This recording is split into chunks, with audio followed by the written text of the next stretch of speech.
Well, let's now talk to political journalist and author Geroid O'Coleman, who joins us from Paris this evening. Thanks very much for joining us again on RT International. You're in the French capital. What's the mood and atmosphere in the city right now? We're being told that there's a state of war and a state of emergency.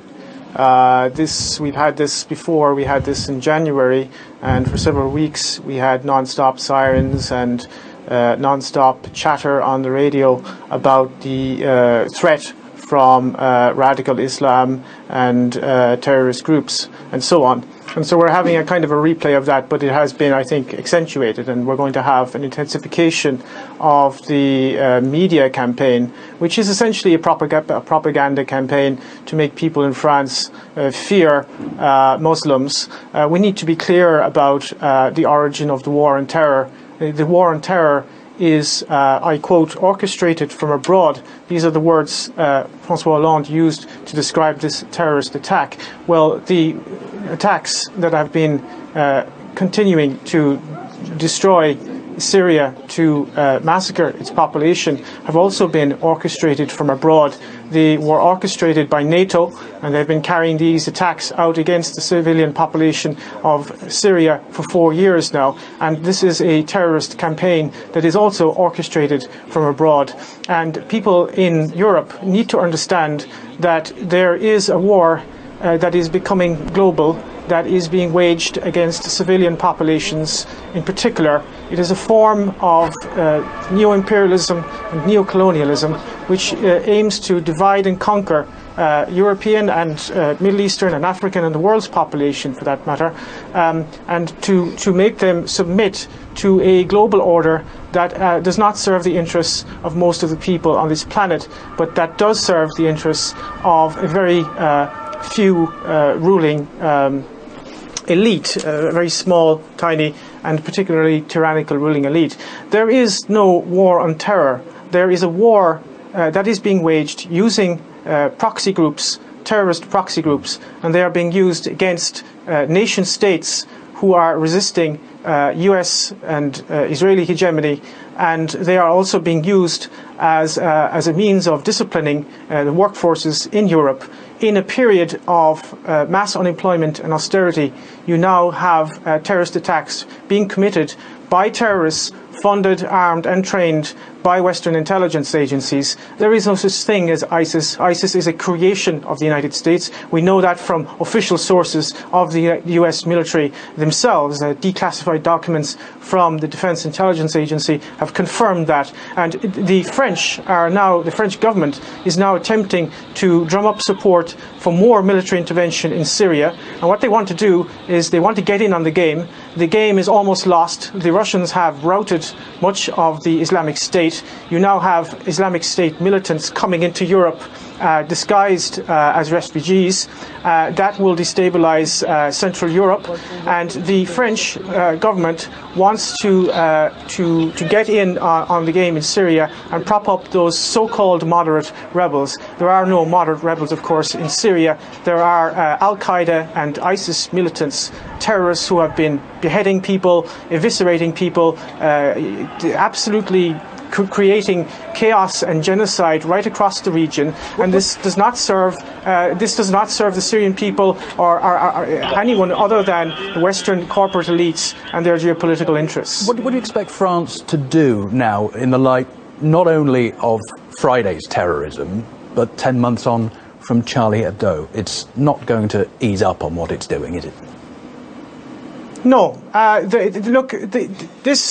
It much depends on how the French public will react. We are being bombarded now with a media propaganda campaign. There's this non-stop talk where we're told not to go out in the street. We're supposed to be fearful and keep quiet and so on. I think there is going to be a campaign against dissidents in France. They're very worried about the new media that has emerged in recent years, and they are very worried about the alternative media. So I think you will see, we saw this actually after the attacks in January, you will see a conflation of terrorism and dissidence. So one of the tools which the mass media uses to discredit any kind of rational questioning of the established order, and particularly the war on terrorism, is to deride those who would question the war on terrorism as conspiracy theorists. And I think you're going to see a crackdown on so-called conspiracy theorists and websites that actually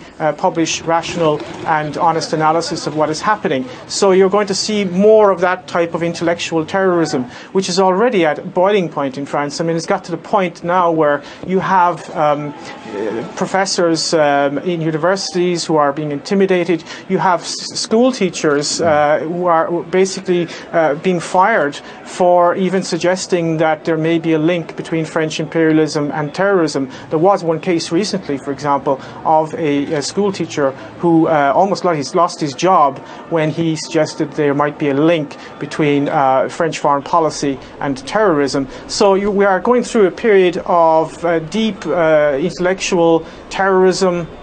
And of course, these random terrorist acts, which are a form of low-intensity civil war. I think that the current crisis, the refugee crisis, which is really a form of coercive engineered migration, because they could have easily have been prevented, this form of coercive engineered migration is going to make this a lot worse, and it is going to create the conditions of civil war. It is a natural consequence, of course, of globalization, of financial capitalism. This is essentially what it leads to. I mean, it leads to a breakdown of society.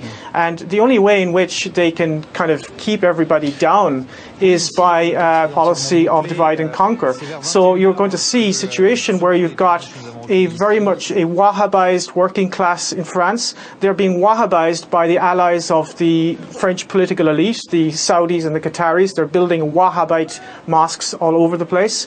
And that is going to Wahhabize the youth, and they're going to be then used as pawns, if you like, in much bigger geopolitical wars, proxy wars against Russia, proxy wars against Iran in the Middle East, and so on.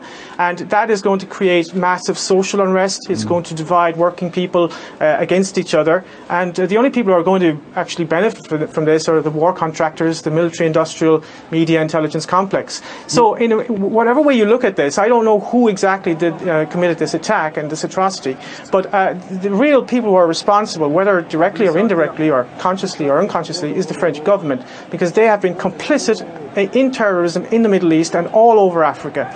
And that needs to be understood. And if we don't understand that, this is going to continue and it's going to deteriorate. We will find ourselves in a situation under military law, martial law, if this continues. So it really needs to be analysed and understood.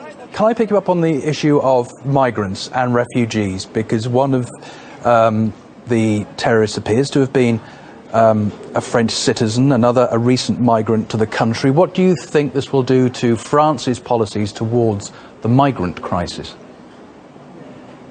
Well, I think there is sufficient evidence to suggest strongly, in fact, that the current crisis, I mean, the migration crisis is something that is ongoing, and there are different waves. You've got different waves coming up from Libya, you've got the ones coming up from Syria and up through the Balkans. But the current kind of refugee crisis, as it were, is what I would refer to as coercive engineered migration. This is a term used by Kelly Greenhill, a US academic, who wrote an interesting book on this, whereby she shows that migration can be used as a tool by one state to destabilize another state.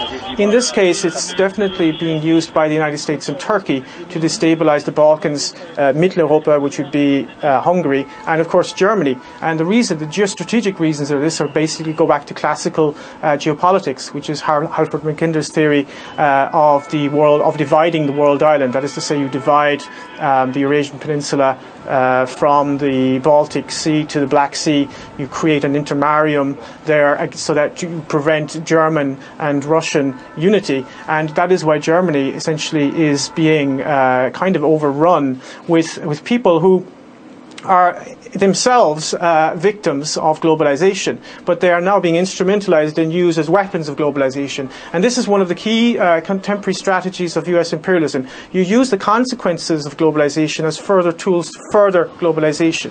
And I think there is no policy in Europe to to control immigration or anything like that. I think that the key question here is not actually controlling immigration. The key question is stopping this geopolitical destabilization of Europe. And some countries are attempting to do that. Hungary is attempting to do that. Bulgaria is attempting to a certain extent to do that. In other words, trying to find out who's an actual refugee and who isn't. They're prioritizing women and children, for example, in Hungary. That's a rational approach. But of course, Viktor Orban of Hungary is being demonized by the European Union for his insistence on implementing the laws of the European Union and of the Hungarian nation state. Here, you're in a situation where the French government is totally subordinate to US dictates. This is a country that has been completely taken over by US imperialism, just as Germany. And France doesn't really have a foreign policy. It does whatever Washington tells it to do. OK, it's always good to get your thoughts on this. Gearóid Ó Colmain, thanks very much for joining us from Paris this Saturday evening.